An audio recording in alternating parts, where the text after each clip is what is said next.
Assalamualaikum warahmatullahi wabarakatuh. Halo anak-anak semua, bagaimana kabarnya hari ini? Semoga anak-anak semua selalu dilindungi oleh Allah Subhanahu wa Ta'ala dan dalam keadaan sehat dan walafiat. Nah, jumpa lagi bersama Ibu pada pertemuan kali ini, Ibu Ika Darwati, SPD MSc. Nah, pada pertemuan kali ini, Ibu akan membahas mengenai pengelolaan kelas.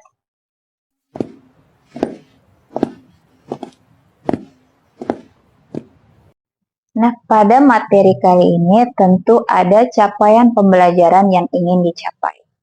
Apa capaian pembelajarannya? Capaian pembelajarannya yaitu agar guru mampu menciptakan lingkungan belajar yang efektif dan mampu mengelola kelas dengan baik agar tujuan pembelajaran bisa tercapai. Nah, dalam pembelajaran, mengapa seorang guru harus bisa mengelola kelas? Karena seorang guru itu dituntut untuk bisa menciptakan dan mempertahankan kondisi belajar yang optimal agar tujuan pembelajaran bisa tercapai. Hal ini bisa sesuai dengan tujuan pengelolaan kelas. Jadi tujuan pengelolaan kelas ini ada dua, yaitu tujuan umum dan tujuan khusus. Nah, tujuan umum pengelolaan kelas itu adalah menyediakan dan menggunakan fasilitas belajar dalam kegiatan belajar mengajar agar mendapatkan hasil yang baik.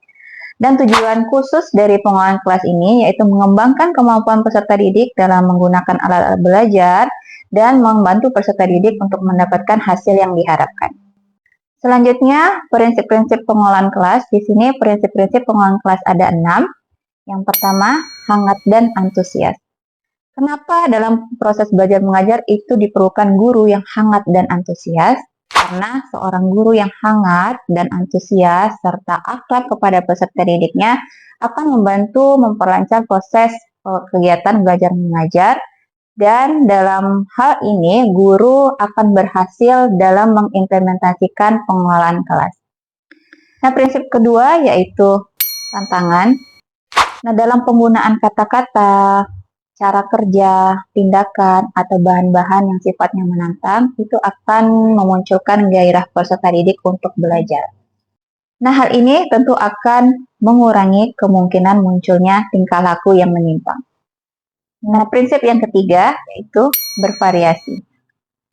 Nah, dalam penggunaan alat atau media, kemudian bagaimana gaya seorang guru dalam menyampaikan materi, kemudian bagaimana pola interaksi antara guru dan peserta didik, itu akan mengurangi munculnya gangguan. Nah, kevariasian ini adalah salah satu kunci untuk tercapainya pengelolaan kelas yang efektif dan menghindari kejenuhan. Prinsip pengelolaan kelas yang keempat adalah keluasan.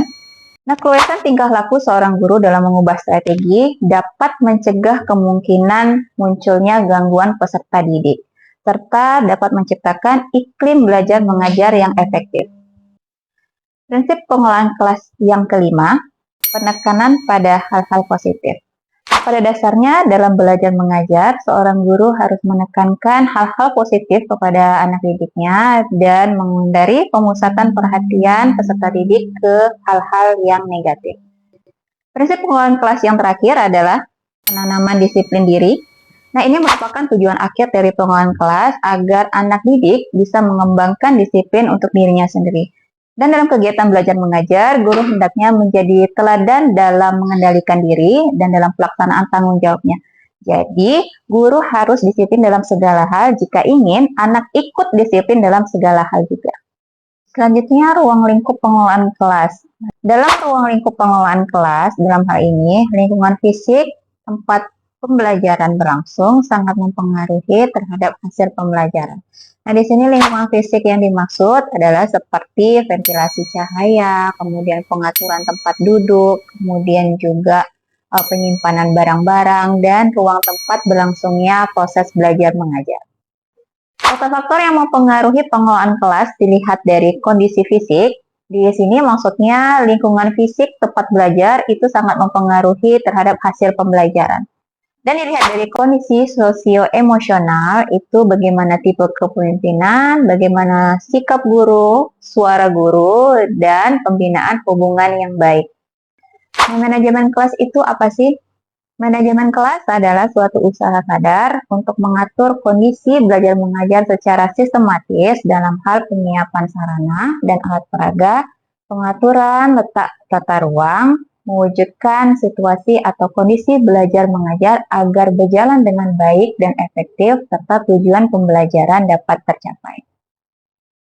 Tujuan dari manajemen kelas ini, menurut Suharsini Arikunto, beliau berpendapat bahwa tujuan manajemen kelas adalah supaya setiap anak di kelas bisa bekerja dengan tertib sehingga tercapai tujuan pembelajaran secara efektif dan efisien. Nah, dalam penjelasannya, Arikunto juga menguraikan rincian dari tujuan manajemen kelas seperti mewujudkan situasi dan kondisi kelas, menghilangkan berbagai hambatan yang dapat menghalangi terwujudnya interaksi pembelajaran, menyediakan dan mengatur fasilitas serta perabot belajar yang bisa mendukung dan memungkinkan siswa untuk belajar, kemudian membina dan membimbing siswa sesuai dengan latar belakang sosial, ekonomi, budaya, serta sifat-sifat individunya. Mengelola kelas merupakan salah satu keterampilan yang harus dimiliki oleh seorang guru dalam mengambil keputusan, memahami, mendiagnosis, dan kemampuan bertindak lanjut untuk perbaikan suasana kelas terhadap aspek-aspek manajemen kelas. Nah, aspek-aspek manajemen kelas yang perlu diperhatikan meliputi sifat kelas, pendorong kekuatan kelas, situasi kelas, tindakan selektif, tindakan kreatif, dan kondisi kelas. Nah, selain tujuan manajemen kelas juga mempunyai fungsi seperti memberikan dan melengkapi fasilitas untuk segala macam tugas seperti membantu kelompok dalam pembagian tugas, membantu pembentukan kelompok, membantu kerjasama dalam menemukan tujuan-tujuan organisasi, membantu individu agar dapat bekerja sama dengan kelompok atau kelas, membantu prosedur kerja, serta mengubah kondisi kelas. Fungsi selanjutnya itu memelihara agar tugas-tugas itu dapat berjalan dengan lancar. Nah, dalam manajemen kelas juga pasti terdapat masalah. Masalah manajemen kelas itu bisa dikelompokkan dalam dua kategori, yaitu dari masalah individu dan masalah kelompok. Untuk masalah individual itu muncul biasanya disebabkan dari beberapa kemungkinan tindakan siswa seperti tingkah laku siswa yang ingin mendapatkan perhatian dari orang lain, kemudian tingkah laku siswa yang ingin menunjukkan bahwa siswa tersebut kuat, kemudian tingkah laku siswa yang tujuannya itu ingin menyakiti hati orang lain, dan selanjutnya adalah peragaan ketidakmampuan.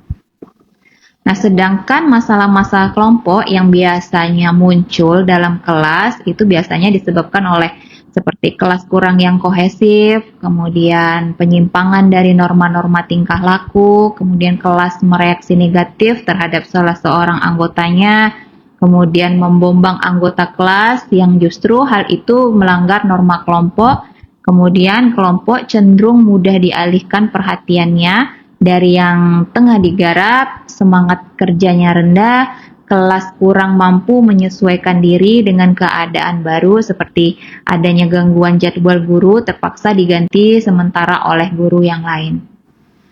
Nah, pentingnya pengelolaan kelas bagi siswa dan guru.